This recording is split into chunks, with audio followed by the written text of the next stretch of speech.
de más diálogo. Ellos van a hablar muy poco, y vamos a pasar el micrófono para que ustedes hagan todas las preguntas, comentarios y pregunten, y se establezca un diálogo. Por eso les hemos pedido que se vengan hacia adelante para poderles pasar el micrófono y establecer un diálogo común. Ayer presenté a James y a Brian. Hoy es el primer día que James está con nosotros. Voy a leer un poco sobre qué es lo que ella está haciendo. Ella es una psicóloga clínica con práctica privada en San Francisco, en Oakland, San Francisco. Ella escribió su disertación de posgrado sobre los cuentos de Grimm, y esta disertación, este estudio de los cuentos de Grimm cambió mucho su vida. Ella es terapeuta desde la perspectiva junguiana y transpersonal. ¿Sí? Entonces hoy tenemos por primera vez a la doctora Jane Owens de San Francisco. Voy a pasar la palabra a Brian. ¿Okay? Vamos a empezar ahorita con Jane, después continuará Brian y después continuará James. Como psicóloga, yo pienso que representamos en una manera formal un elemento que no ha sido, del que no se ha hablado durante esta conferencia. Esto es hasta el momento, aunque ha habido mucho de ello en esto, es el sentimiento, la emoción. A mí me gusta trabajar con los sueños. Y si esto fuera una reunión de tribus, por así decirlo, en otras culturas, nosotros compartiríamos nuestros sueños. Y hemos estado compartiendo nuestros sueños. Pero, como dijo Tom Roberts, hemos estado compartiéndolos más bien en un estado mental. Y quizá podríamos compartir algunos sueños que hemos tenido mientras estábamos dormidos. Déjenme decir un poco de guía que yo encuentro útil para hablar de los sueños. Esto es una frase tomada de Adrian Bridge, el poeta. Un poema es como un sueño. Le deja decir lo que no sabes que sabes. Los sentimientos son muy difíciles de saber o decir. Ellos causan grandes temores en las personas, el temor de sentirse tontos, de ser rechazados, de ser malentendidos. Creo que hace un mes, cuando yo me estaba preguntando sobre lo que pudiera decir en esta plática, y tenía el temor de lucir un poco tonta, soñé que encontré una abertura hacia un pasaje especial estaba hecho de alambre, y yo estaba completamente relajada y mostré un grupo de aventuras. Es hacia acá. Le dije a estos aventureros, es por este lado. El pasaje estaba en la casa de mi abuelita. Ellos pasaron y después yo dije, oh no, yo también tengo que ir. Es mi turno. Fin del sueño. Esta tarde, mientras estábamos de compras, yo estaba en una tienda de artesanías y vi una de las bellas altares de plata, uno de los bellos altares de plata hecho de pollos, gallinas, y el letrero decía, el hombre es feliz, o feliz es el hombre que vive real.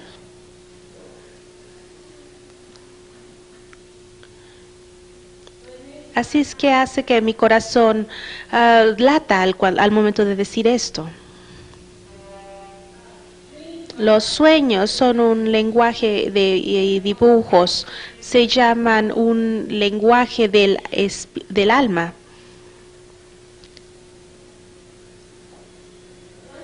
Uno de los conferencistas me contó un sueño que tuvo anoche, que estaba en su casa y ahora era un adolescente. Y él estaba tratando de encontrar su camino desde un arroyo hacia el mar.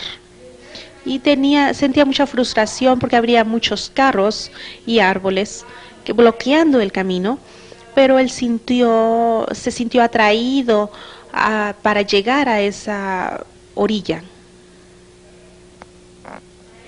Le pregunté cómo había sido su adolescencia y me dijo que había sido muy emocionante. Y a él le encantaba merodear, andar, salir del pueblo y caminar. Y yo diría que eso es lo que él ha estado haciendo frente a todos nosotros.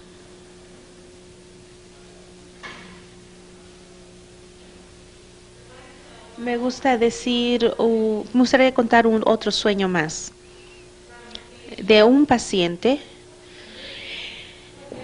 Y lo que Beverly Rubik y Gary Shank dijeron hoy me recordaron de este sueño. Aunque es difícil que yo diga lo que sé, y me gustaría que se tradujera, porque pienso que nuestros distintos idiomas se encuentran en este camino que ha sido llamado proceso, que ha sido llamado la celda.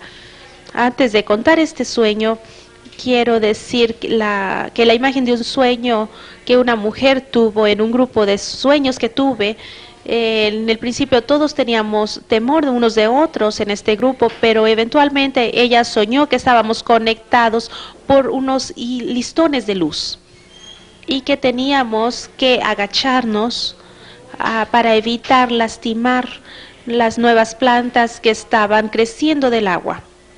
Y que encontramos una nueva iglesia a la que todos iríamos, pero requería que todos nos agacháramos para pasar por la puerta. Así el que sueño de mi paciente, déjenme primero decirles que esta es una señora cuya mamá estaba profundamente deprimida casi toda su vida. Los parientes de esta señora se divorciaron cuando ella tenía 5 años. Y se convirtió esta señora en la esperanza de una vida feliz para la mamá.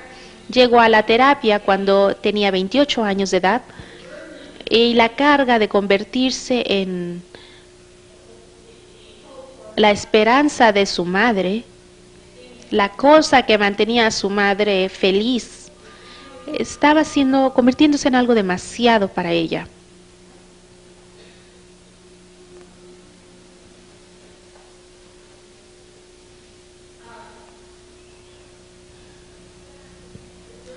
La mujer también había trabajado en el Bosque Nacional de Yosemite. Yo la estaba tratando cuando existió ese terrible fuego en California, en Oakland, California, y ella casi perdió su casa en este fuego. Pero durante 2 semanas después de esto, es como si este fuego todavía continuaba.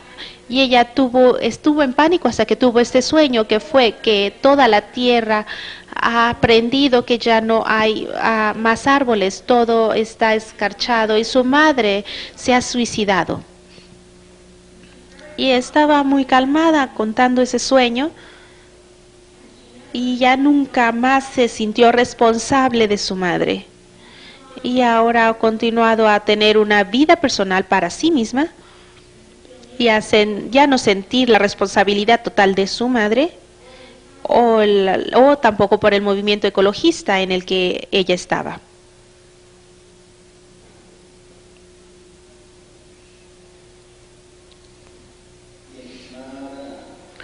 A exponer por 3 minutitos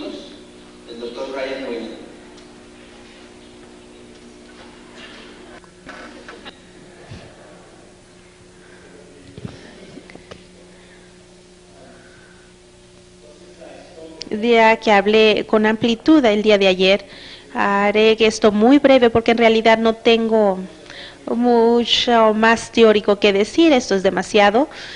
Creo que lo que me gustaría saber es cuántas personas aquí son psicólogos.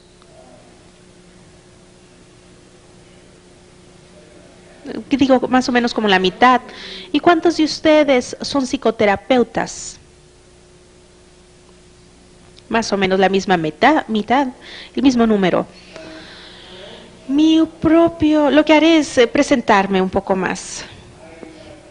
Comencé mi interés en la psicología espiritual cuando tenía 18 años de edad y empecé en ese momento a tener una serie de experiencias que estaban basadas en un amigo que me dio este mantrum en especial, y esto es más radiante que el sol, más puro que la nieve, más sutil que el éter, es el ser, el espíritu dentro de mi corazón.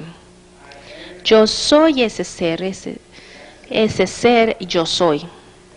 Y yo repetiría ese mantra una y otra vez. Y había un periodo de varias semanas en el cual yo empecé a tener la experiencia directamente de lo que se refería a ese mantra. Experimenté el ser, un estado profundo, un centro profundo de ser y de conciencia pura, sin dilución. Y fue una experiencia de unas cuantas semanas que cambiaron mi vida. Y eso me urgió a estudiar a Jung y me motivó a estudiar a la sociedad, la filosofía, a Alice Bailey. Y gradualmente, después de que fui a la escuela para estudiar las distintas filosofías orientales, entonces me di cuenta que en realidad estaba bastante pesado y no sabía muchísimo sobre la psicología occidental. Así es que regresé a la escuela y empecé a estudiar la psicoterapia existencial y en especial el psicoanálisis. Estudié psicoanálisis a profundidad. Y eso fue para mí una manera de traerme, hacer que entrara más en relación con el mundo, y ahora siento en realidad que lo que me gustaría hacer y cómo me gustaría contribuir es traer esta síntesis entre el este y el occidente, entre el psicoanalítico y los psicólogos psicológicos. Quizá pudiéramos tener algo de diálogo en este aspecto.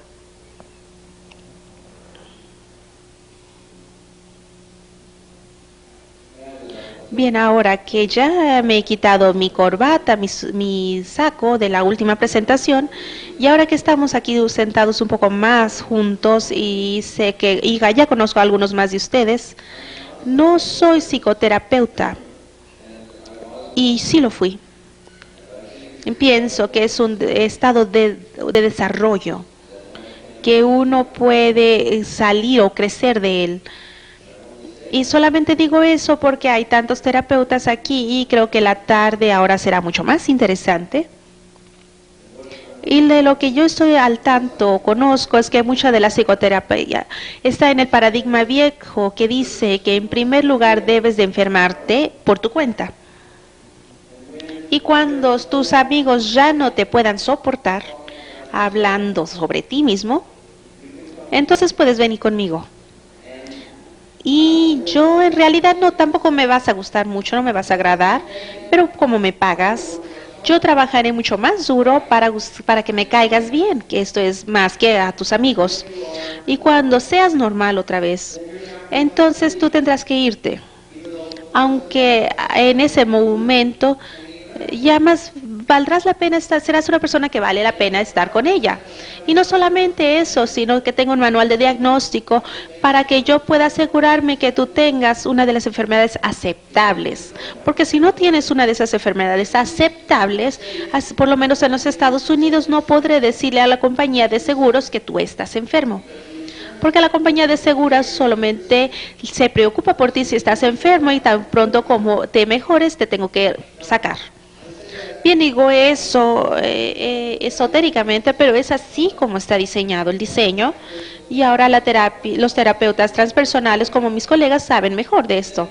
Pero muchos de sus clientes no lo saben y todavía esperan hasta enfermarse y para venir, y cuando mejoran se van. En el nuevo paradigma existe un distinto modelo y está más cercano al entrenamiento atlético. La cosa, alguno de ustedes se ha dedicado al atletismo, el entrenador hace muy poco para ustedes hacen todo el trabajo, pero el entrenador sabe un poco más que lo que tú sabes acerca de cómo hacer un trabajo mucho más superior y cómo ser mejor y mejor y mejor. De tal manera que no tienes que retirarte tan pronto como estés corriendo el sprint de 100 metros, sino en el tiempo normal, sino que se te permite llegar a hacer lo mejor que puedas.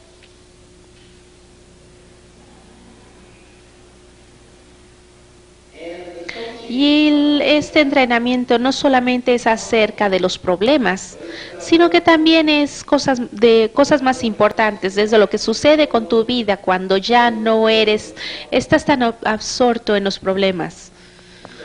Así es que mis propios antecedentes no fue como estas personas que tuvieron experiencias profundas.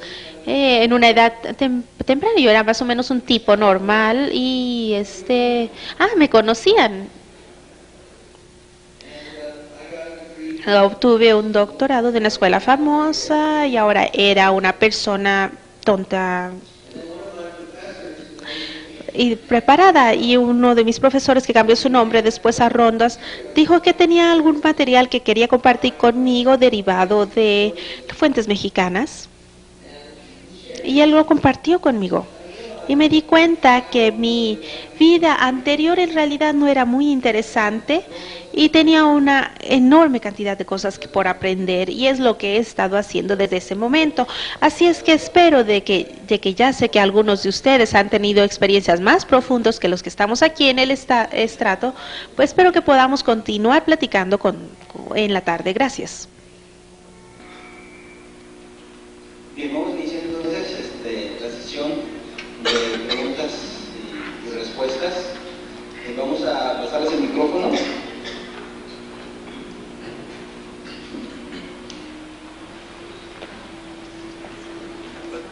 Please remember that you are being simultaneously translated. So be very kind to the translators who have been very wonderful to us. Thank you very much. I appreciate that. Thanks. Bueno, todo este asunto de la llamada psicología transpersonal, ¿verdad? Para mí todavía representa un gran enigma, ¿verdad? Por un lado entiendo lo poético involucrado en este asunto del paradigma transpersonal. Entiendo también, y recuerdo las primeras lecturas de Carlos Castañeda, ¿verdad? Por los 70s, cuando salieron sus libros, muy iluminativos, mucho que enseñarle también a los compañeros anglosajones sobre lo que tenemos aquí en México, que es inédito y es profundo, y que no lo tenemos que importar de otros lados. Bueno, quizás tal vez de la India, correlacionarlo, o quizás de los americanos nativos. Entonces entiendo todo esto. Por otro lado veo, y dado que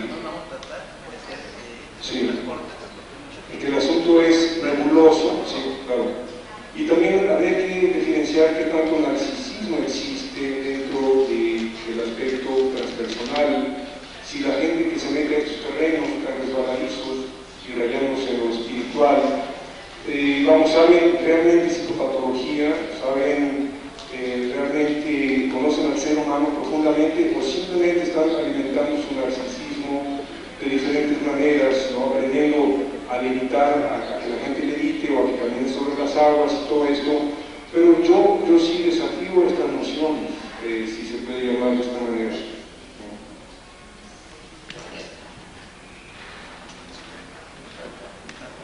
¿Psiquiatra?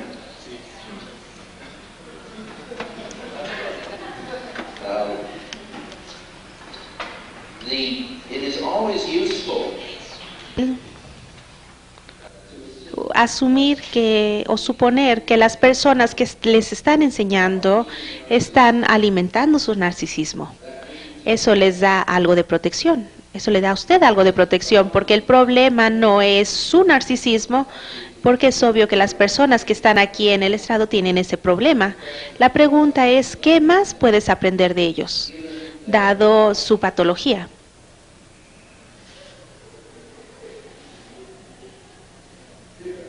Diferentes patologías para distintos momentos de la vida. Así es que ese es un punto de vista muy realista, es un punto muy realista que tenemos que tener en mente. La parte maravillosa de su comentario, es por eso que quise tomar el micrófono en primer lugar, es que apenas hemos empezado a comprender el trabajo de Carlos Castañeda, y si ustedes han leído el último libro sobre los sueños, Carlos Castañeda apenas ha empezado a entender el trabajo que él ha presentado. Y ahora probablemente va a convertirse en una de las principales posiciones de los psicólogos transpersonales necesitarán estudiar y deberán tratar de entender y deberán también experimentar y tener experiencia. Como ustedes recordarán, él indicó que su problema, por lo menos en una conferencia que yo escuché hace 10 años, que su principal problema era lo correcto. Como ustedes sabrán, no está en el libro de patologías, pero él indicó qué peligro era esta correctividad, y qué tan difícil era para su maestro ayudarle a hacer menos de esta manera. Así es que yo agregaría no solamente el narcisismo, que creo que es un menor problema de lo transpersonal, pero sino también la correctividad. En particular, esto correcto en contra del paradigma anterior, y sus comentarios son reflejo de esto.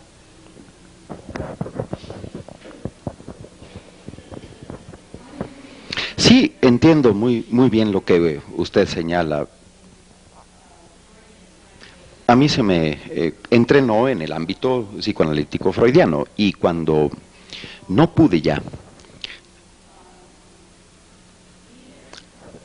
permanecer allí, entonces esto condujo a que yo fuera la primera, digamos, estudiosa en la red de emergencia espiritual de Stanislav.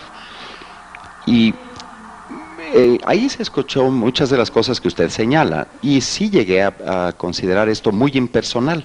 Qué bueno que estaba allí esa situación, una especie como de departamento de bomberos público para ayudarme en ese momento, esa posición del narcisismo. Pero no me llegó personalmente para nada, y cuando salí de esa LEN, tuve que ayudar a mi hermana a tener un bebé.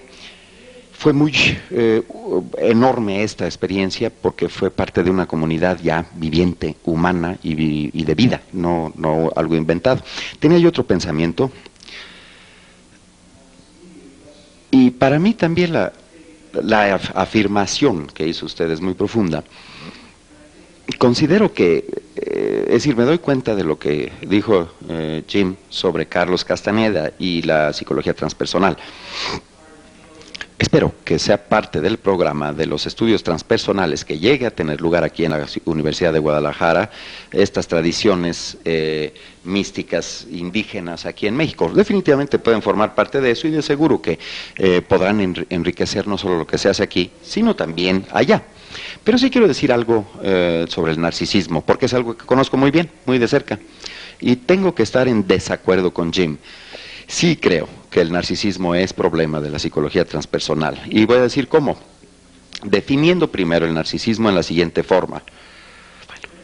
Es una actividad mental. La actividad es narcisista, en el sentido de que, o en la medida en que soporta o refuerza un ser, un yo, que se siente deprimido, falto de autoestima, fragmentación, falta de cohesión, etc. Cualquier actividad que nos dé cierta cohesión del ser es narcisista. Y en ese sentido todos lo somos porque todos participamos en alguna u otra actividad que nos ayuda a sentirnos mejor sobre nosotros mismos. Sea psicología transpersonal o cualquier otra psicología o hasta cualquier otro tipo de actividad. Todos participamos con una u otra actividad que nos hace sentir más fuertes y mejores sobre nosotros mismos y demás. Que por cierto es la definición funcional del narcisismo, que está ahora de moda en los círculos psicoanalíticos, según entiendo. Sí surge un problema, sin embargo, cuando se empieza a trabajar con técnicas que alteran la conciencia y que hacen crecer la conciencia, la hacen crecer, la desarrollan. Surge el problema de que sabemos, y nos hemos dado cuenta muchas veces, en la psicología transpersonal y en diversos círculos que van asociados a la psicología transpersonal, tenemos muchos ídolos caídos, gente que pensábamos que merecía mucha fe, mucha atención, maestros de todo tipo, gurúes y todo esto, y todos han caído. Y me pregunto, ¿por qué? Bueno, pues empiezo a pensar ahora que el motivo de que esto suceda es que conforme ocurre la transformación, los temas del narcisismo se van volviendo cada vez más y más sutiles. Y el narcisismo, si simplemente significa el reforzamiento del yo con Y minúscula, o del ser con S minúscula, entonces significará que todo puede usarse para eso. Y conforme penetramos cada vez más profundamente en los estados de conciencia, el narcisismo que enfrentamos es cada vez más sutil, de modo tal que cuando se tienen maestros, por ejemplo, y no nomás maestros, todos nosotros, pero pensemos en estos ídolos, estos que de verdad han hecho prácticas profundas, intensas, de verdad muy dedicadas personas. Bueno, el nivel de autofijación empieza a ser cada vez más sutil. Y si no somos muy cuidadosos y muy conscientes en esos estados profundos, la sutileza de estas estructuras, las sombras que hay en el closet, en el armario, digamos, pueden salir y nos agarran, nos atrapan. De modo que sí hay que tener mucho cuidado. Yo comentaría, les recomendaría los escritos de una persona que es físico en realidad. Físico que se convirtió en psicólogo y maestro espiritual. Es Olmaas, con doble A. Y escribió un libro que se llama La perla inapreciable o sin precio. Y un segundo es El punto u objeto de la existencia. En los dos libros penetra muy profundamente en los fenómenos narcisistas que se encuentran en las personas, ¿cómo podría yo decirlo? El narcisismo como se va desenvolviendo en individuos que están muy profundamente sumergidos en la práctica espiritual y la sutileza de ese narcisismo. Another question here.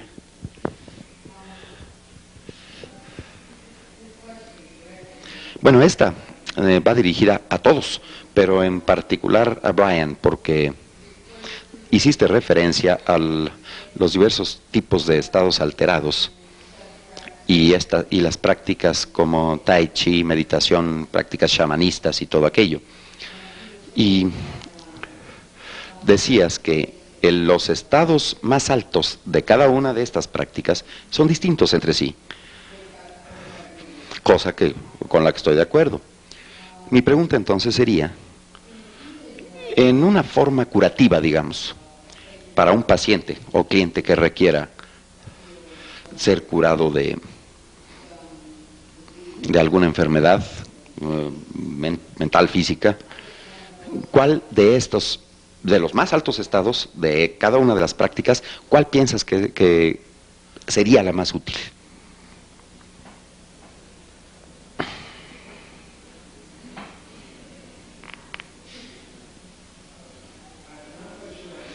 No entendí muy bien la pregunta, pero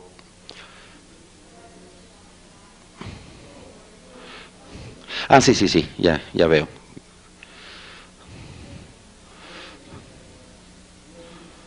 Bueno, ¿quieres decir algo al respecto? Bueno, vamos a darle. Yo no soy terapeuta, yo no soy terapeuta con licencia para ejercer, de modo que puedo comentar sobre lo que sea. ¿Cuál de todas las tecnologías transpersonales disponibles será la mejor o será buena para un cliente en particular? Pues obviamente que va a depender del cliente o del paciente y la prudencia y sabiduría del terapeuta para saber cuántas herramientas hay. Y luego también quién practica bien esas herramientas, quién las usa bien, como para enviarle a ese cliente o paciente. No es una pregunta tan diferente que la que pudiéramos plantearle a un psiquiatra: ¿qué medicamento es bueno para el enfermo? Y él dirá, bueno, pues según la enfermedad y todo aquello. Y este psiquiatra diría, de todos los medicamentos que conozco, este recomiendo. De modo que yo sospecho que tiene usted una pregunta que no es tanto la que, es decir, la que hizo no es tanto la que tenía en mente, porque la respuesta es muy de sentido común, vaya, dadas las sutilezas de las preguntas que nos hacen en esta conferencia, como que se me hace que hay una otra pregunta debajo de la que usted hizo o que expresó. Bueno, respondiendo un poco también, yo no creo que una técnica sea necesariamente mejor para un paciente dado o ese tipo de cosa, ¿no? Yo más bien creo que a mí me gusta lo que algunos de los primeros teóricos de la psicología transpersonal dijeron. Creo que fue Francis Vaughan que dijo que hay una distinción entre contexto, contenido y proceso en la psicoterapia transpersonal, y que el contexto tiene que ver realmente con el estado mental del terapeuta, y la psicoterapia transpersonal se define más por el estado mental del terapeuta que por cualquier técnica en particular. Y creo que eso es, y tal vez necesitemos enfocarnos un poco más sobre el desarrollo del estado mental del terapeuta y no tanto sobre la práctica de destrezas y técnicas específicas y estrategias. Creo que encontré como terapeuta, cuando estaba yo muy ansiosa de sugerir algo a alguien, era cuando no funcionaba. Entonces, tal vez ellos pueden haber preferido conservar la relación y haber experimentado que yo como que no sentía que valían la pena de mi atención. Es decir, si yo les recomendaba que fueran a hacer algo en otro lado, etcétera, pero finalmente cuando la gente encuentra su propia ruta o camino sola, eso se vuelve más orgánico, ¿no? Más real.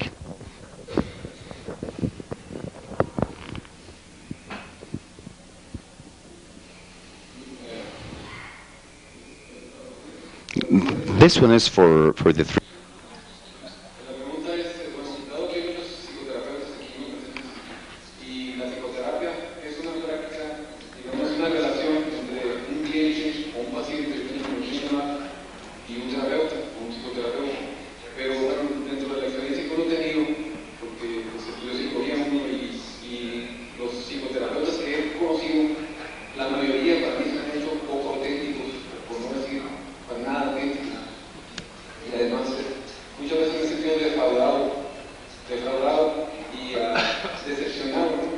Entonces, eso me obligó a mí a una búsqueda personal, como, digamos, investigador personal, ¿no? Por así decirlo. Ahora, lo que quería preguntar en este contexto era, dado que esta relación paciente-cliente-psicoterapeuta es una relación eminentemente económica, el paciente debe pagarle al psicoterapeuta por un servicio, y eso al final de cuentas está, digamos, incluido desde un paradigma económico que está en decadencia. Entonces, ¿cómo ven ustedes esta noción que la mayoría de los psicólogos se tienen que ganar la vida cobrándole a unos pacientes una cierta cantidad de dinero, que por lo general es muy elevada, y que al final de cuentas no se preocupan realmente por el bienestar, sino que más bien lo ven como una transacción económica, un ganarse la vida?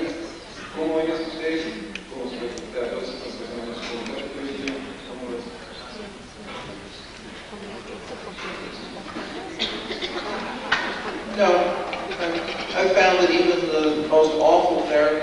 Hasta los peores terapeutas que conozco eran verdaderamente terribles seres humanos. Nunca recomendaría yo a estas personas, pero aún ellos, pésimos seres humanos, tienen fuerte deseo de ayudar a otras gentes. Y sí cobran pero da la impresión de que sí es un intercambio justo. Yo tuve un maestro de Aikido en cierta ocasión, y en un momento cuando estábamos tratando de cómo le pagábamos, el Aikido nos lo da gratis, dijimos. Llegamos a esa conclusión, porque ese es un entrenamiento espiritual, pero es correcto que su tiempo se lo paguemos, se le reembolse. De modo que sí, puede haber usted tenido malos terapeutas, pero si acabó usted con una búsqueda personal, a lo mejor sí hubo buenos que le enseñaron a usted a que no le cayeran bien y que hiciera usted su propio trabajo, que es una gran destreza esa.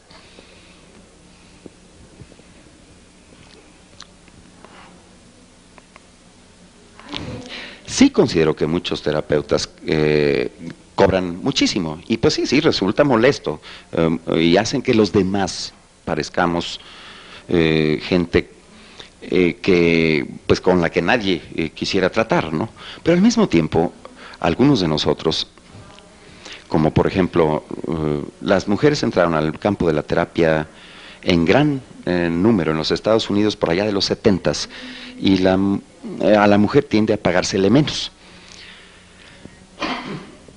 Y creo que la mujer, que ahora es mayoría en la psicología, en relación con campos comparables que requieren entrenamiento comparable, se le paga menos que a los médicos alópatas. Es más competitivo el entrar a la escuela de posgrado de psicología en los Estados Unidos que el hacer la medicina, la carrera de medicina, y no cobran lo suficiente. Yo, por ejemplo, gano menos que un paciente mío, camionero, flotillero, porque ellos tienen un movimiento sindical muy fuerte. Entonces, en tiempos recientes los terapeutas han tratado de hablar hasta con organizadores sindicales, y si se viviera, si viviéramos en un país socialista, pues sería todo, pues sí, muy diferente, ¿no? En la psicología transpersonal hemos hablado de amor, hemos hablado de compasión, hemos hablado de prudencia, sabiduría. Pero quiero decir que creo que es muy importante que seamos dueños de nuestra propia codicia. Es muy importante que un psicoterapeuta se apropie de la realidad de que se quiere ganar la vida, y ganar la vida bien, y pasarla agradablemente, y que se apropie de aquellas partes de sí mismo que se sienten culpables porque no está dando lo suficiente, pero darle atención a la parte nuestra que se vuelve monstruosa, que si no somos conscientes de ella, es la codicia. Yo en lo personal soy muy codicioso. Yo probablemente cobro, vamos a plantearlo de esta manera,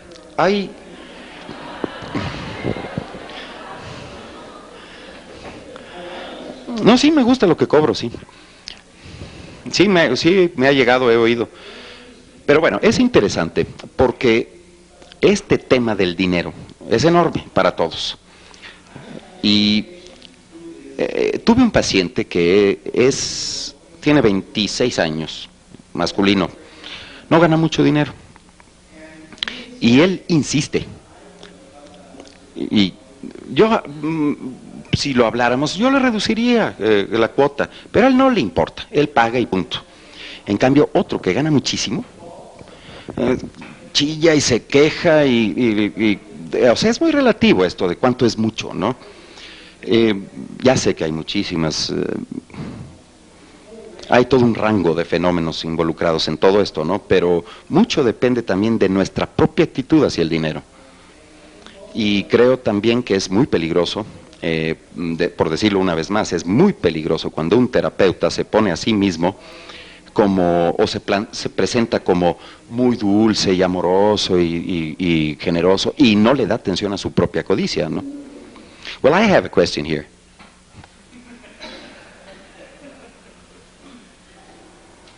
Tengo una pregunta. Parece ser que la figura tradicional del psicoterapeuta podría ser una figura equivocada, y podría ser que en un nuevo paradigma psicológico esa figura tradicional cambiara.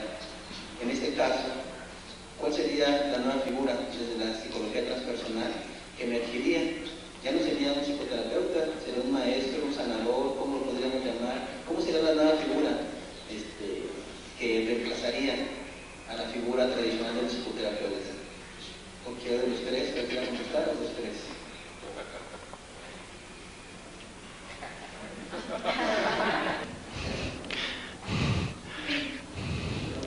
Bueno, voy primero.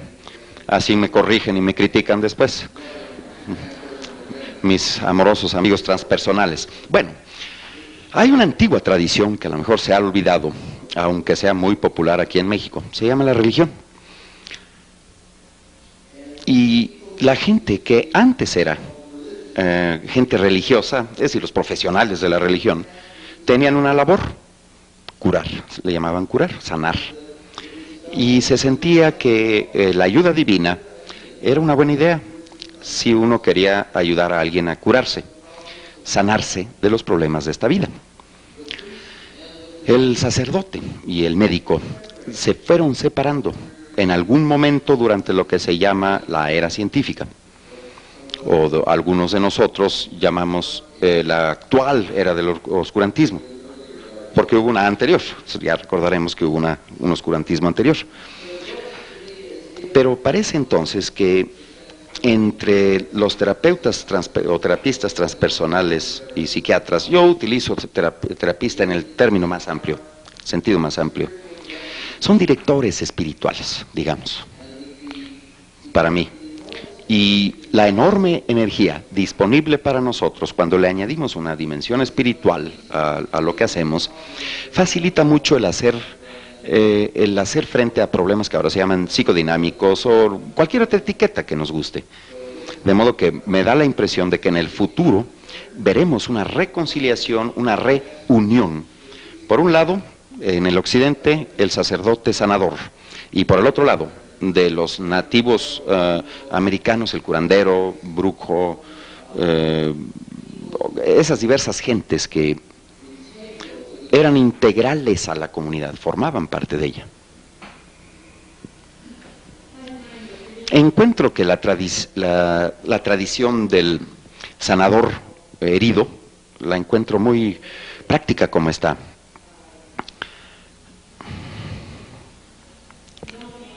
No se gana el conocimiento, no se obtiene. Y está dentro de la tradición de la que tú hablas, no es que esté yo en desacuerdo, pero se obtiene conocimiento, no mediante un diploma, certificado o estatus social, pero se obtiene o se otorga por la experiencia. Y puede suceder en cualquier lado, y a cualquiera le puede pasar. Es inherente en los mitos y en los cuentos de hadas. La persona menos esperada resulta ser la que tiene la solución que sana al país, es decir, no viene. ¿Cuál era el obispo en la historia, o el arzobispo en la historia de la Virgen de Guadalupe? No le cree al campesino indígena, y sin embargo es el campesino indígena que trae esa sanación de energía que se había perdido. Entonces, en tanto todos somos inadecuados para ser terapeutas, pues es precisamente la credencial que se necesita, la inadecuación. No solamente la imperfección, sino hacia dónde nos puede llevar el conocimiento de ella. Estoy plenamente de acuerdo con lo que dice Jim. Yo aguanto que me digan codicioso, pero crítico no.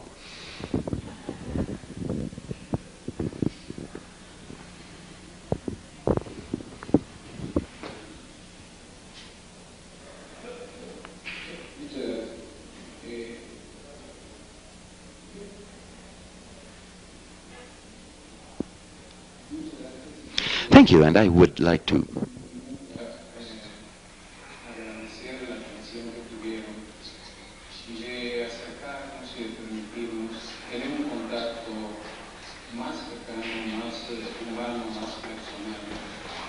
otra metodología para que haya un intercambio de información y de puntos de vista. Yo quisiera encontrar un poco diferente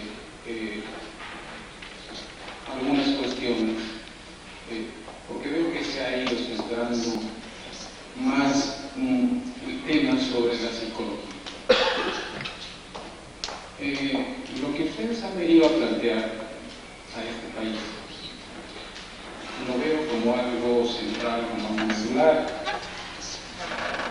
Esto es, ustedes plantean un análisis sobre las nuevas verdades en la ciencia, no solamente en un campo en particular.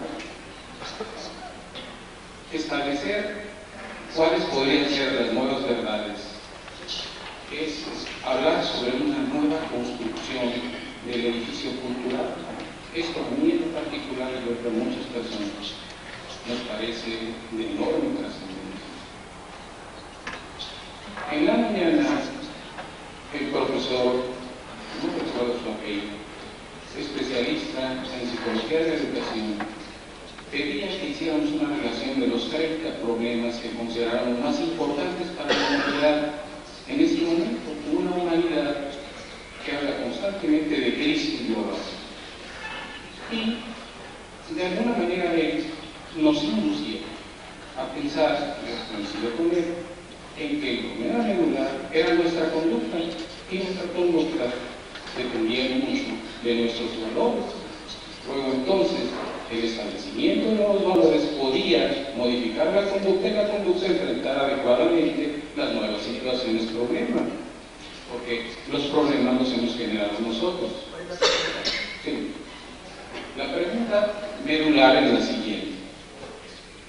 Parece que los nuevos paradigmas surgen frente a nuevas necesidades.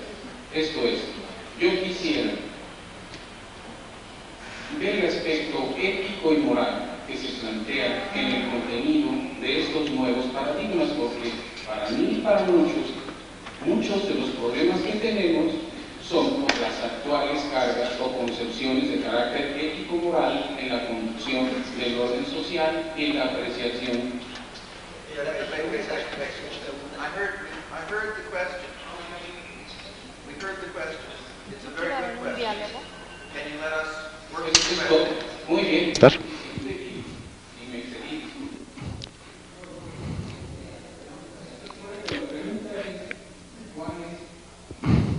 So yes, fundamentally. Contenido ético y moral en la concepción de los nuevos paradigmas de la ciencia, si es que ya la tiene o se está formulando o le empiezan. Just as a matter of gentleness with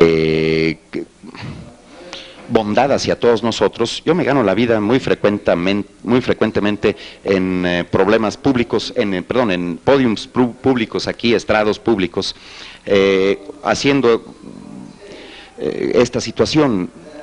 Hay que recordar que aunque el narcisismo está aquí en el estrado, la pregunta se inicia con una interrogación en español y concluye con una interrogación. Y generalmente es una breve frase que no necesariamente se va a poder contestar, pero por lo menos todos sabemos que es pregunta.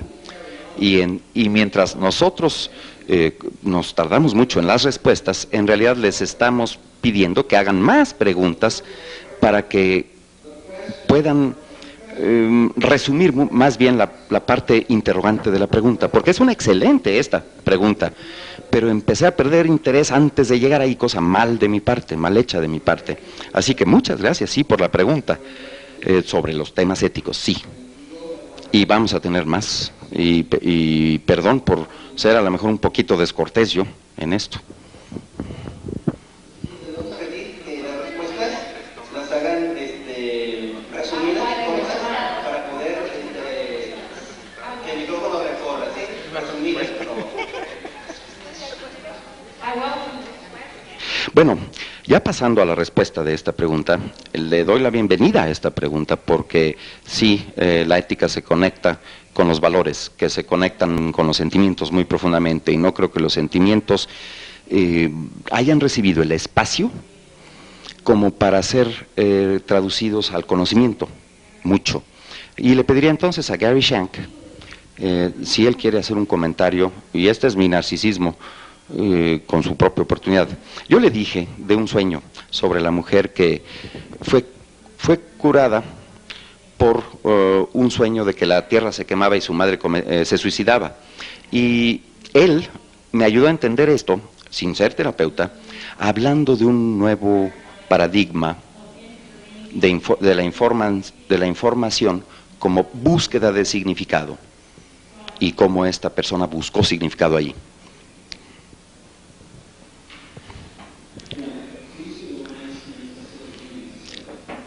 Estas son las cosas sabias que le dije a Jane. Le dije, sí, correcto, muy bien, sí. Eso fue lo que dije, y luego le cobré $250, porque fue 1 hora lo que se tardó. No, ya con seriedad.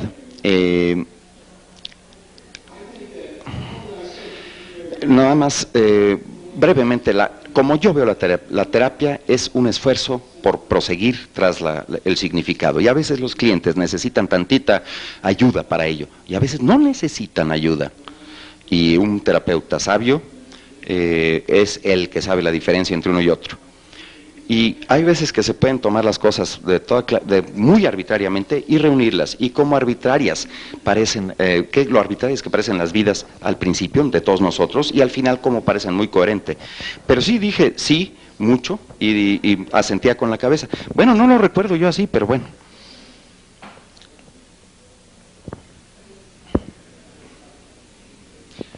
Pero sí, hay que tratar de contestar este en particular.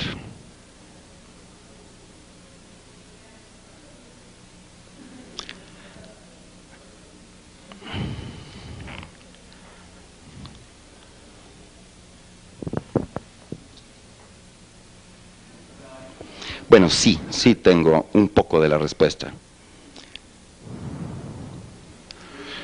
Se dice que la cristiandad es maravillosa, excepto que nadie la ha practicado nunca.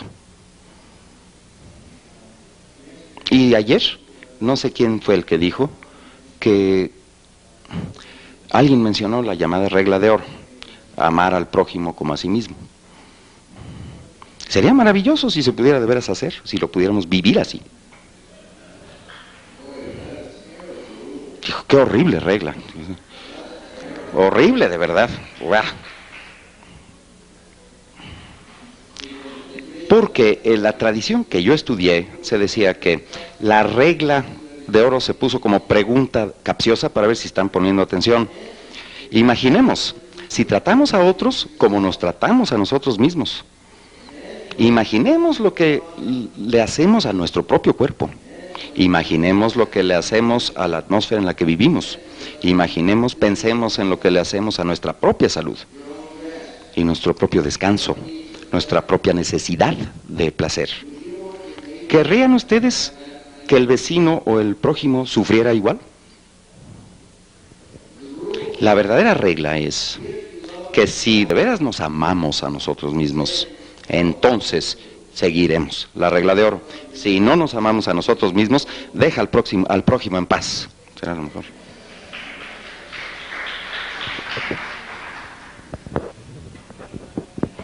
Me gustaría decir que eso era inherentemente ético en lo que dijo.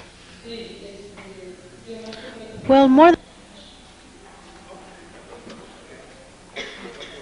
Sí, quisiera hacer un comentario, compartir algo.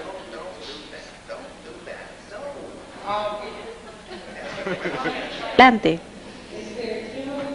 What I'd like to say is Tuvimos una experiencia hoy en la mañana con el doctor James Fadima, y algo que yo pude comprender es que si yo había venido al congreso o a la conferencia, yo decía, es que yo tengo que saber, porque quiero ser alguien más, ¿verdad?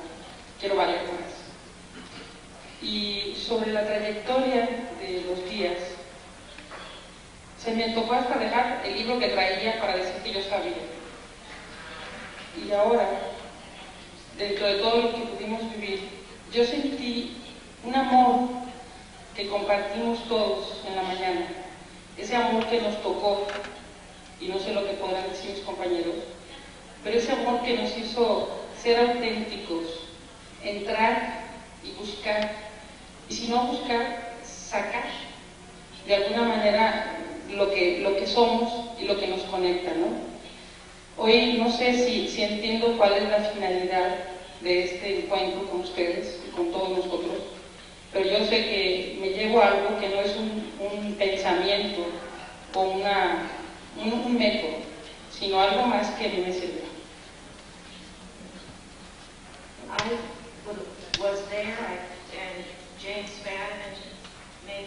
Hizo eso posible. Y quizá no sea narcisismo que lo hace, que lo previene de que usted hable sobre eso.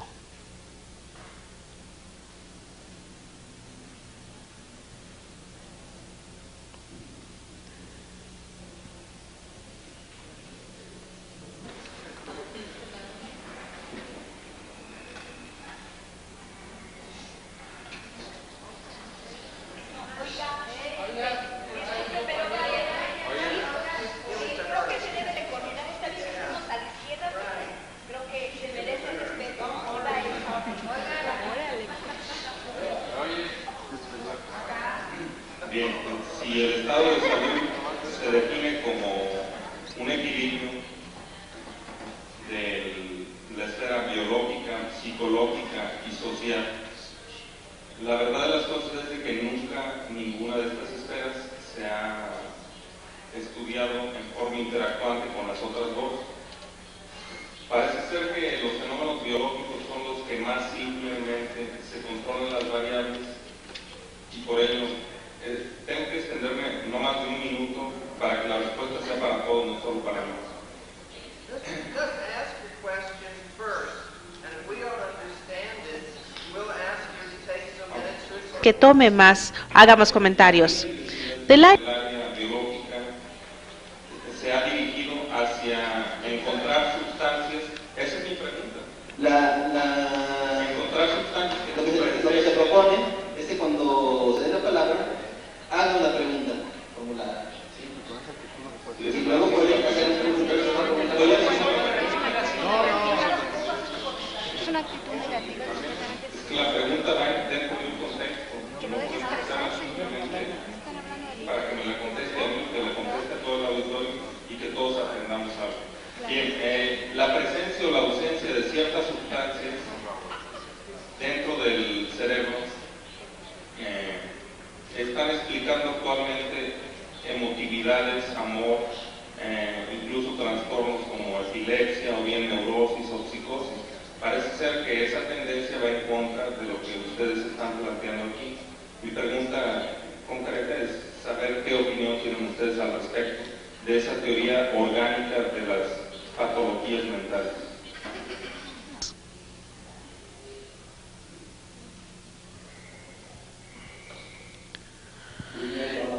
Tenemos cuerpos, tenemos mente e interactúan.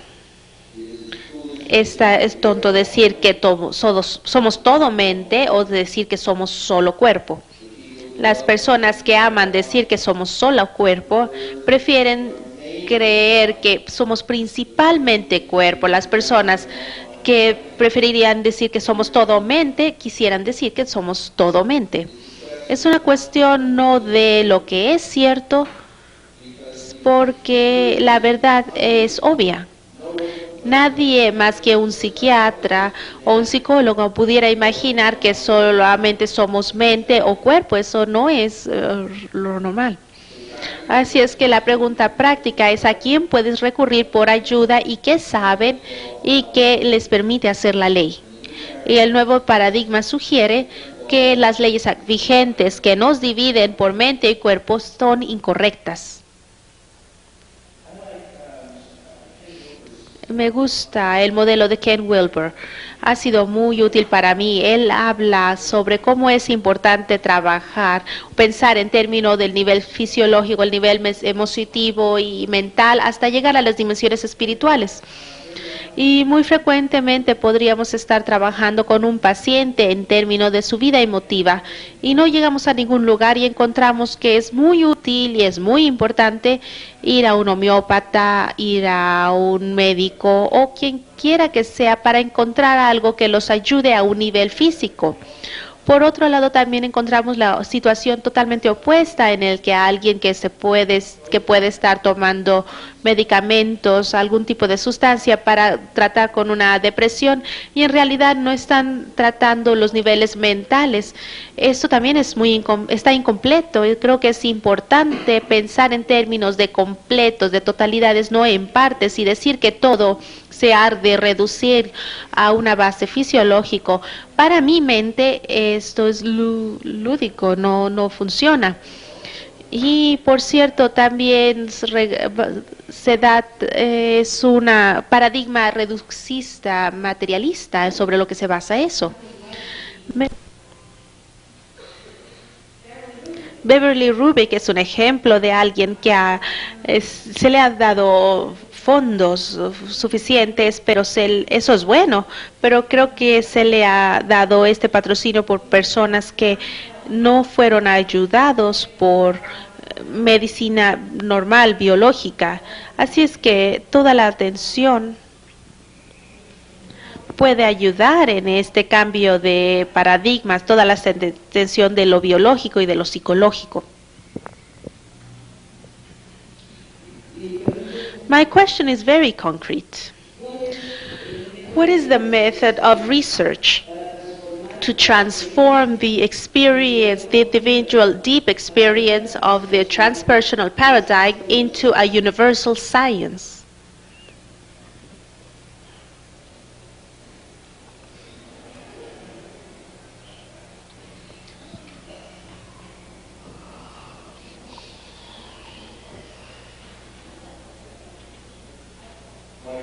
Mis colegas dicen, ¿tienen una respuesta? ¿Usted tiene respuesta? En la última vez en que hubo una ciencia universal, Galileo encontró que se entrometió en sus investigaciones. Así es que la cuestión más bien tiene dos niveles, es qué estamos haciendo para saber más, y eso nos conducirá a ampliar los horizontes de la ciencia. Y creo que la respuesta es de lo que se trata este congreso. Estamos encontrando que si ustedes cambian las creencias básicas de la física, de la economía, de la educación, de la psicoterapia, y vuelven a ver todas las experiencias de los seres humanos, estamos sacando un conjunto de respuestas distintas con las que sacó Descartes. Y esto nos va a conducir, creo que, a una nueva forma de organización de las ciencias, que si vemos la universidad dentro de 100 años, muchos departamentos habrán desaparecido, otros se habrán fusionado y habrá otros nuevos. Pero yo tengo un cierto nerviosismo acerca de la ciencia universal, porque eso de alguna manera presupone que existe alguna ciencia que no debe de estar allí, y generalmente creo quiere decir que soy yo el que no debo de estar así. Es un comentario personal en una pregunta, y no creo que fue la intención esa de su pregunta, pero la pregunta es ¿hacia dónde vamos? Y la respuesta es: si alguna vez han estado en un parque de diversiones que tiene lo que se solía llamar el túnel del amor, saben lo suficiente como para pagar su dinero, meterse al barquito, y estás bastante seguro de que saldrás por el otro lado. Pero lo que estás pagando es para sorprenderte, y algunas veces se te va a asustar durante este camino, y parece para mí como que este congreso es un pequeño barco, y todos ustedes han decidido pagar su dinero y venir en la travesía, y creemos que hay muchas sorpresas para todos nosotros, nos esperan muchas sorpresas, y personalmente me gusta ese tipo de paseos. Gracias. Me sorprendí muchísimo de encontrar al hablar con Carl Pribran, porque no lo podía entender, de hablar con él o de escucharlo estando en la audiencia, y creo que ha hablado y algunas otras personas han hablado. Creo que Gary, tú fuiste uno de ellos, o algunos de ustedes hablaron de cosas que yo nunca había escuchado, que la ciencia se puede mover hacia utilizar experiencia directa como prueba, que no se necesitará ver la intervención, la teoría de intervención.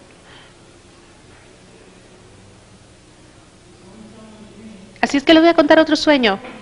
Antes de venir aquí, estuve muy ocupada tratando de conjuntar las cosas egoicas. El sueño es que estoy manejando a mi casa, en mi caso es un camión, las luces están prendidas, así es que apenas puedo ver lo que está adelante, hay tanta luz dentro de la casa.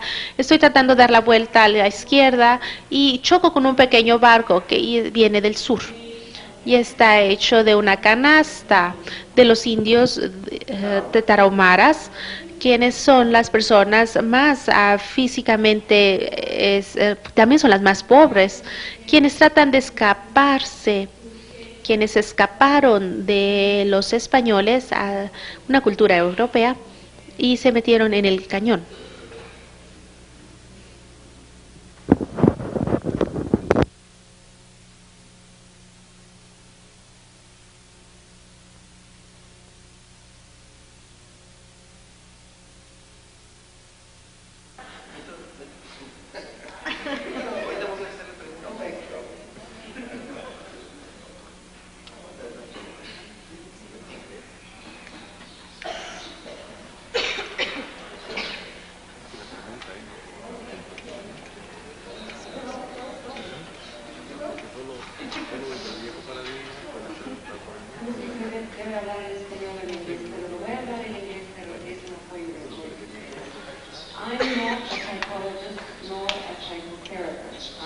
Ni psicoterapeuta, soy una especialista en administración transcultural y tengo una pregunta.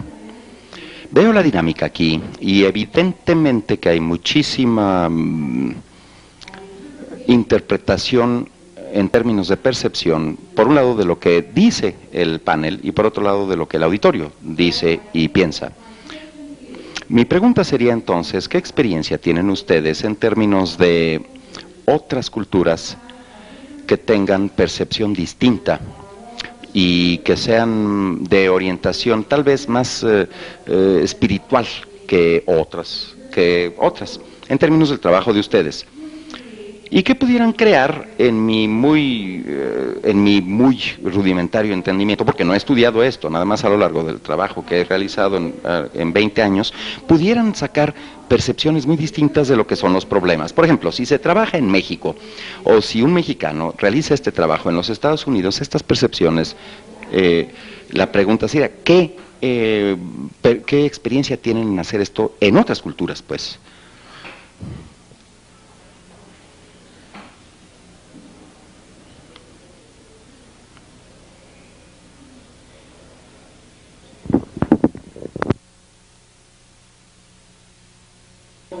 Es que más bien quisiera yo ver qué entiende usted por percepción antes de poder contestar.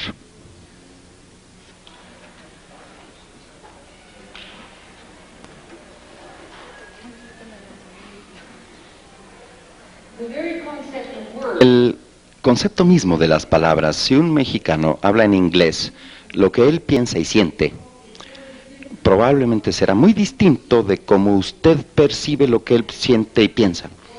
Y viceversa, lo que usted dice y piensa y siente a través de lo que dice va a ser muy distinto de lo que el mexicano percibe al oírlo a usted.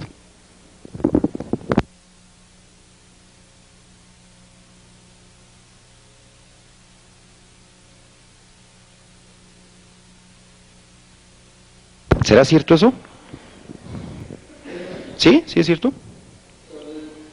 De modo que lo que ustedes dicen no lo entenderemos. Bueno, pues entonces lo que nosotros decimos ustedes no lo entenderán. Y por lo menos ya tanto así ya tenemos en común. ¿Sí? Yo lo que encuentro es que las personas que crecen en el mismo hogar se malentienden entre sí, casi tanto como la gente que pudiera venir de distintas culturas. Y las diferencias del malentendido o de la percepción errónea son distintas. Pero las palabras son una de las formas en las que tratamos de cruzar estas fronteras. Y pues yo no querría pensar que todos los maestros que haya yo tenido de otras culturas que sentían que me podían ayudar estuvieran en esa situación tan terrible. Más bien, yo creo que soy un poco más optimista, en el sentido de que sí creo que podemos seguir hablando unos con otros, muy a pesar de los malentendidos. A mí me espanta decir lo que voy a decir. Brevemente me espanta decir lo que voy a decir, pero no estoy tan seguro de si es diferencia de percepción. Hoy tengo la sensación de que hubo sentimientos lastimados y que tal vez sea esa la situación, el problema.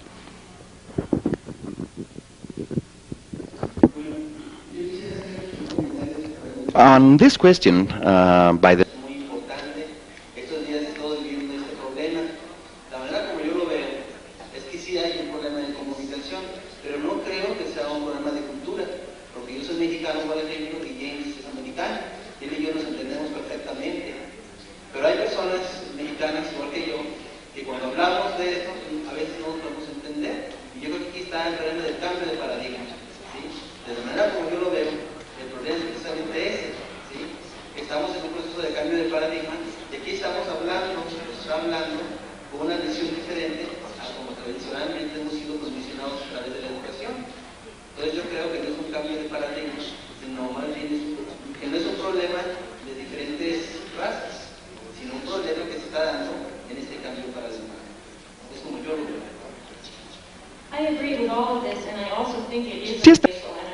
Sí estaría de acuerdo con lo que dijo, pero aparte algo hay de racial y cultural. Yo crecí, por ejemplo, en la costa oriental de los Estados Unidos, donde el español lo hablaban los puertorriqueños. Y en la preparatoria, en la enseñanza media, no tomé español porque eso se consideraba un lenguaje de clase baja. Y en ese sentido ahora estoy lisiada por no hablar español. Y practico la psicología en Oakland, California, que es la zona o la ciudad con más diversidad étnica del mundo, y me encuentro semana a semana viendo personas que sean de origen mexicano o filipino o etíope o vietnamita, y me asombro, y es una experiencia increíble para mí. No estoy preparado para ella.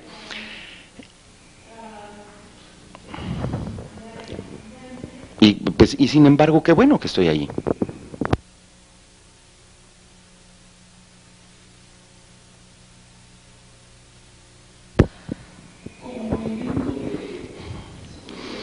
As a movement of transpersonal psychology, and with all the years that have gone by in the United States, what self-criticism could you address at yourselves? And also, I liked what Brian said yesterday. A transpersonal psychologist is any therapist who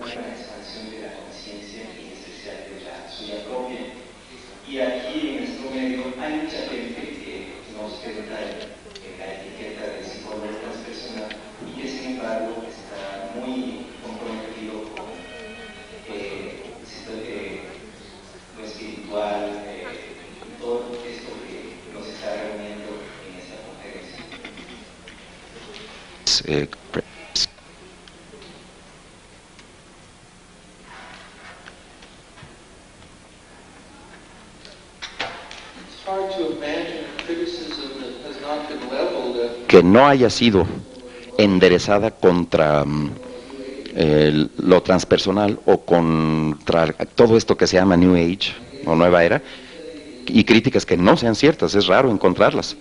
Yo lo que puedo decir es que la mayor parte de las gentes que yo critico están haciendo su mejor esfuerzo en un terreno de descubrimiento, en donde de verdad todavía no sabemos cómo comportarnos.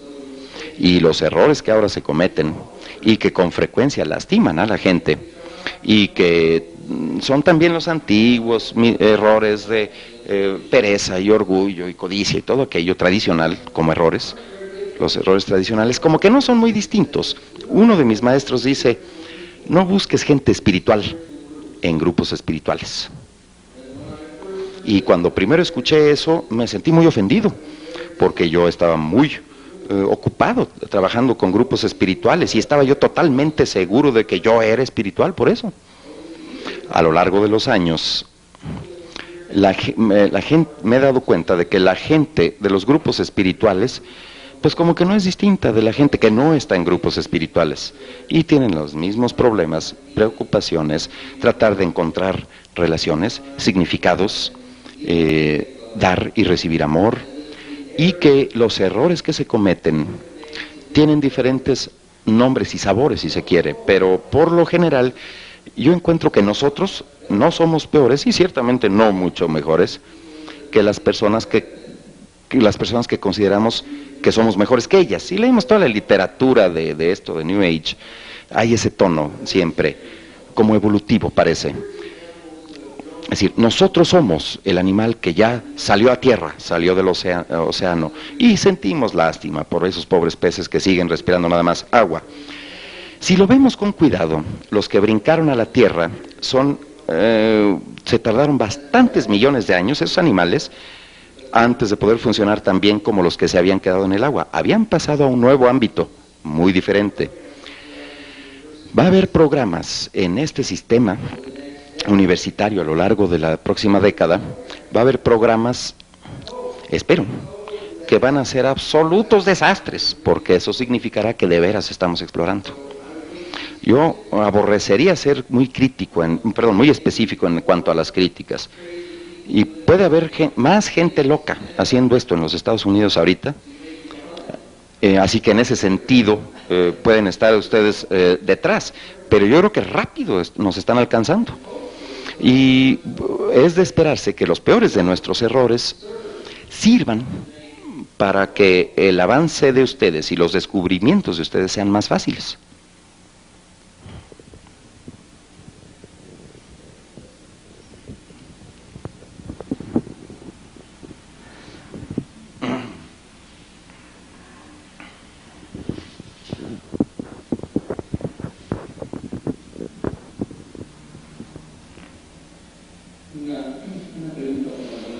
This would be a question for Brian. In your presentation you said that the key terapéutico transpersonal era ir logrando el cambio de identidad en el paciente. Esto sería, digamos, equivalente a que el paciente fuera moviendo el enfoque de su conciencia, la percepción de sí mismo. Entonces podríamos entender que la base de todo el proceso terapéutico transpersonal sería el cambio del estado de conciencia. Pero, conforme a tu experiencia, al ir logrando el movimiento del enfoque de la conciencia hacia un nivel más interno de sí mismo, ¿no te resulta peligroso con el paciente si en ese proceso no se da una maduración de su ego? ¿No cae en una falsa percepción de sí mismo que le vuelva todavía más lo que pasa en el fenómeno espiritual? O sea, es decir, se vuelva una percepción falsa de sí mismo.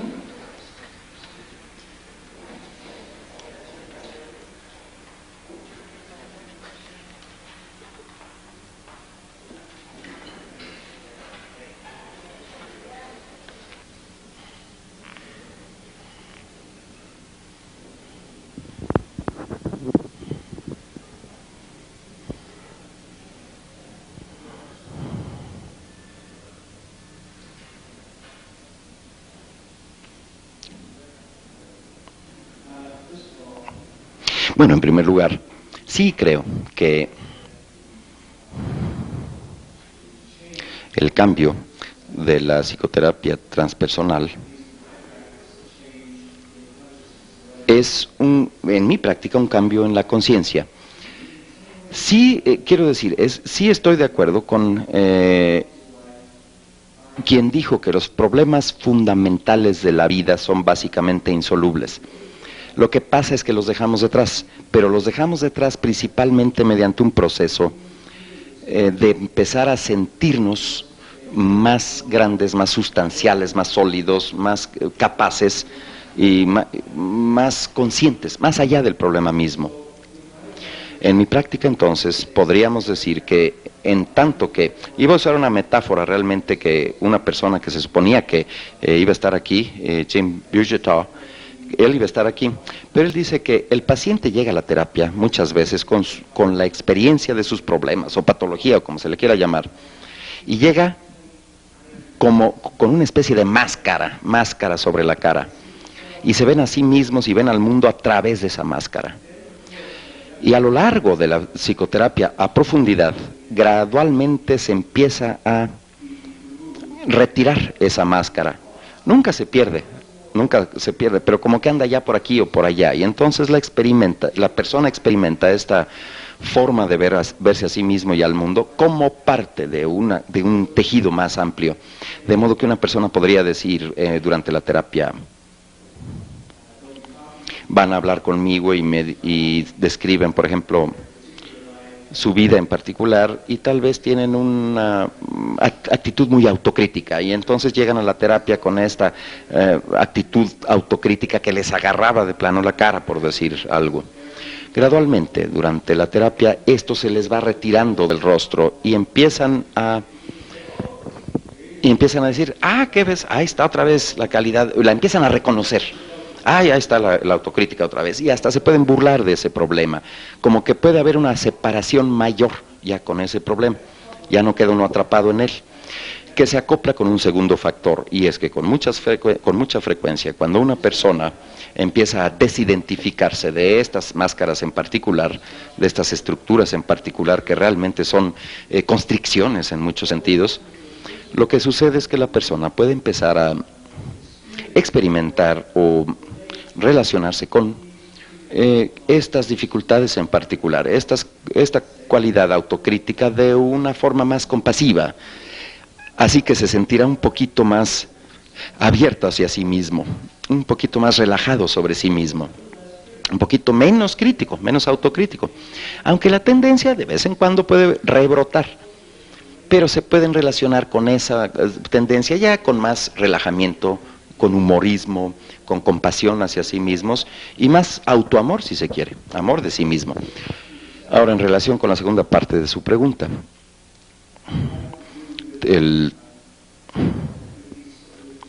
se relacionó, si lo entendí correctamente, con la manera en que podemos expandir, ampliar la conciencia, y si no se van a crear problemas de ego con esto.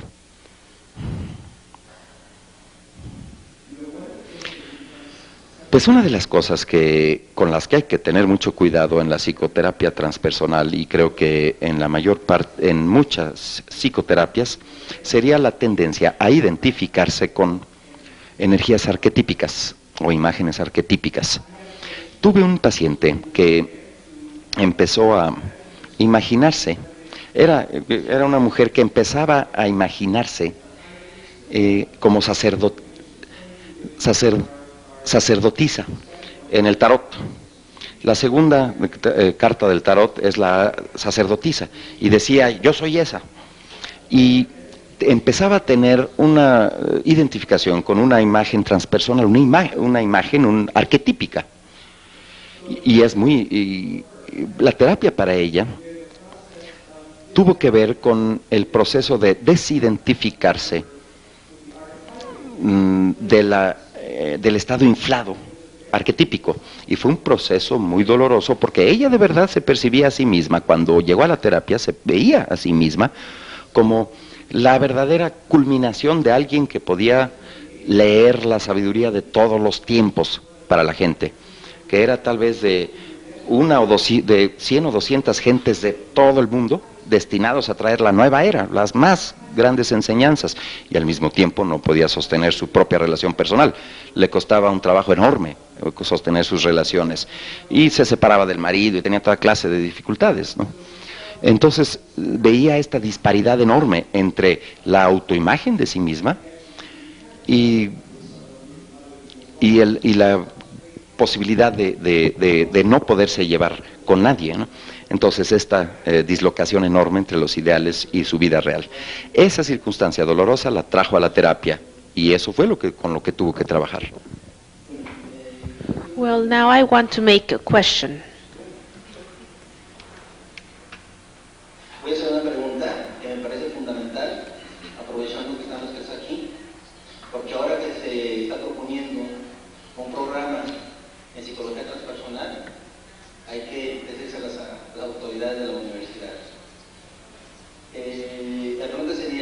¿Cuál es el problema fundamental que la psicología transpersonal intenta resolver y que la psicología tradicional no lo pudo hacer?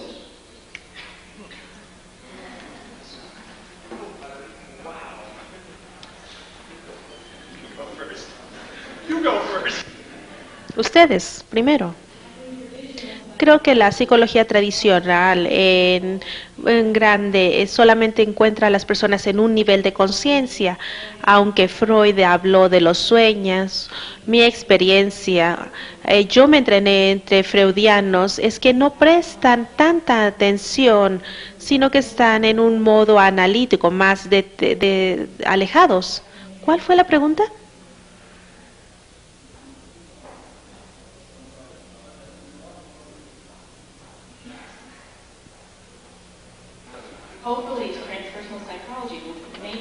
La psicología transpersonal hará la simultaneidad de estas distintas conciencias, lo logrará la psicología transpersonal. Al escuchar con hablar de otras personas en otros campos, sé que el procesamiento es distinto. Me quiero decir que me siento desilusionada, que nadie sintió que el campo emotivo aquí era apropiado, lo suficiente como para compartir un sueño. Ese es mi tipo de investigación, y que el otro tipo de procesamiento de información fue la que dominó en esta discusión y no los sueños como yo quería originalmente. Me estoy sin palabras. Realmente no escucho muchos psicoanalistas que hablen sobre la espiritualidad, tampoco sé de muchos conductistas que hablen sobre este tema. La última vez tengo un grupo de amigos psicoanalíticos, y la última vez que hablé sobre el chamanismo pensaron que se me habían desaflojado algunos tornillos. Y esperaría que la psicología transpersonal pudiera abrir la oportunidad de un diálogo, o por lo menos el diálogo sobre las preguntas fundamentales de la existencia humana, no solamente las preguntas del ego, sino las preguntas espirituales. ¿Quiénes somos en realidad y por qué en realidad estamos? ¿De qué se trata todo esto? Esas son las preguntas que creemos que son fundamentales. ¿Quiénes somos nosotros? ¿Por qué estoy aquí? ¿Y hacia dónde me dirijo? Bien, tengo un doctorado en psicología de la viejo paradigma, y esas preguntas no se discutían mucho. Más bien nunca en la psicología tradicional. El otro lado es que estoy imaginando, si ustedes fueran a un terapeuta y él les dijera, el terapeuta, estoy solamente aquí para ayudarlo a usted, así es que no hable de sus relaciones y, por cierto, no mencione nada sexual. Usted diría, un momento, están dejando a un lado mucho de lo que yo hago, o mucho de lo que yo quiero hacer por lo menos, y mucho de lo que me interesa a mí. Así es que el paradigma viejo, la psicología vieja me dice, dime de todo menos que de algo que se relacione con tu vida espiritual, y yo en realidad te ayudaré. Pero si traes algo relacionado con tu vida espiritual, agregaré eso a mi lista de tus patologías. Y no solamente no te ayudaré, sino que tampoco me vas a caer bien, porque me hará sentir incómodo, porque en el paradigma anterior no se me permite discutir mi vida espiritual con nadie más que no sea yo.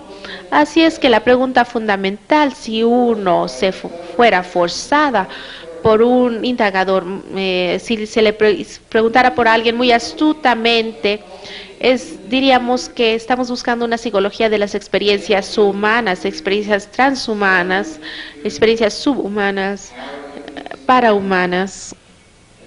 Y si trabajamos con Castañeda no humanas, y no estamos negando ninguna experiencia de la que podamos estar al tanto, porque no embona en nuestro paradigma. Así es que sugiero que eso es una diferencia fundamental, muy fundamental, y mis colegas psicológicos instantáneamente estarían de acuerdo que estas son distintas preguntas de las que creo de los que ellos quisieran preguntar o dirán, no estoy capacitado en eso. Como si el tener las experiencias espirituales fuera un asunto de capacitación académica.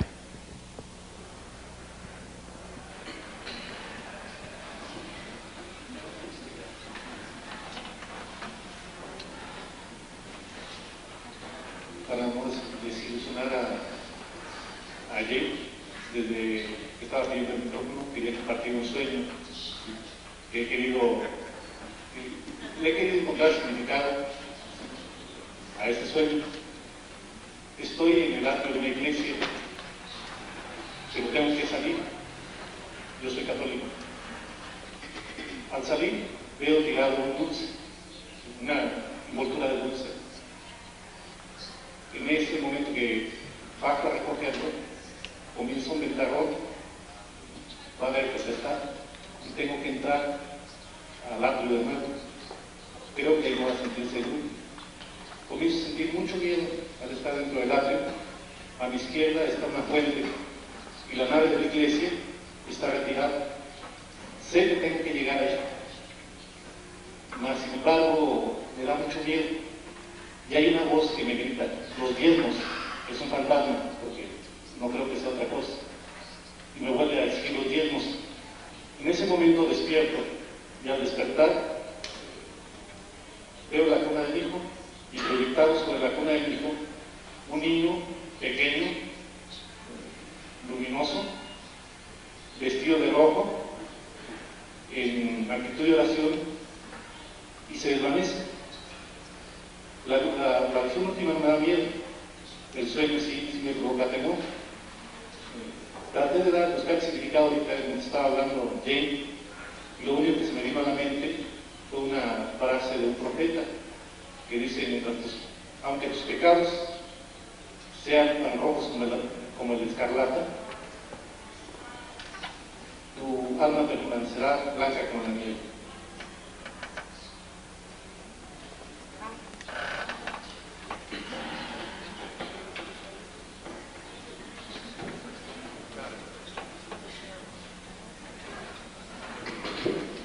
Colleagues want to know what the question is, but I don't. Muchísimas gracias, porque su sueño que se quedará conmigo cuando yo me vaya a mi casa y yo podré continuar pensando sobre toda la conferencia. Con esto, esta imagen y las imágenes hablan por mil palabras. Y yo diré algo como si no estoy hablando de su sueño, pero es difícil hablar sobre el sueño de alguien. Creo que uno de los problemas en la psicología transpersonal es que ha viajado por el mundo y ha olvidado que no existe un lugar como el hogar. Y en los Estados Unidos, nuestro mito popular de esto es el Mago de Oz. Cuando Dorothy se va a la tierra de Oz y dice, oh Dios, esto no es Kansas, y quiere regresar a su casa, y ese es un país católico, y podrá haber habido esos dulces fuera de la iglesia, y ahora solamente está la envoltura y tienes que regresar. Y te da temor, y tu visión de ese niño divino es así como el orden implicado se ha manifestado en este país durante siglos. Esa es la imagen, no es el orden más bajo implicado. Y es fácil decir que esa imagen ya está tirada, está retirado, es basura, es la envoltura del dulce que ya hemos comido. Hay tanto en tu historia y en tus ancestros que creo que eso es una crítica que yo tengo de la psicología transpersonal, es que se deja a un lado lo obvio que todo mundo tiene, alguna herencia espiritual, aunque crean que no la tienen. ¿En dónde provienen esa herencia espiritual? Provino de personas, grupos de personas que aún dentro de un grupo, de una familia, hay una manera de procesar lo que es espiritual, aunque no se identifiquen con nada formal, pero en este país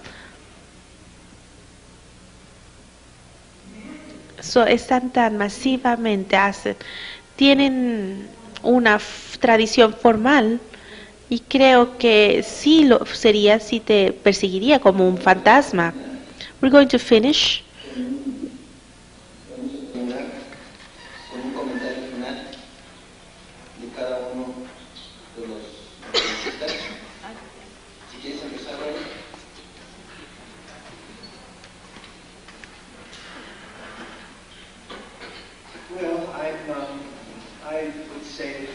Que existe una tremenda cantidad de cosas que debo de aprender de la cultura mexicana, que está fuera de mi propia cultura de California. Así es que ha sido un placer para mí estar aquí, tener este diálogo con ustedes, y espero que podamos hablar mañana durante los talleres y en distintos momentos hasta que termine esta semana. Muchísimas gracias por haberme invitado, y la mejor de las suertes para sus esfuerzos de conjuntar un programa de psicología transpersonal aquí.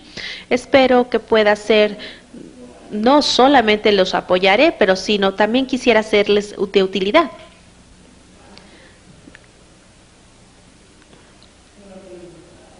He estado pensando que quizá una visión para mí, y quizá sea cultural o quizá sea transcultural, pero estaba pensando por qué me enojo tanto. Espero que traduzcan eso. Cuando las personas hacen sus discursos disfrazados como preguntas. Y lo que me di cuenta es que estoy sentado aquí y no tengo ningún lugar para irme, y está bien conmigo.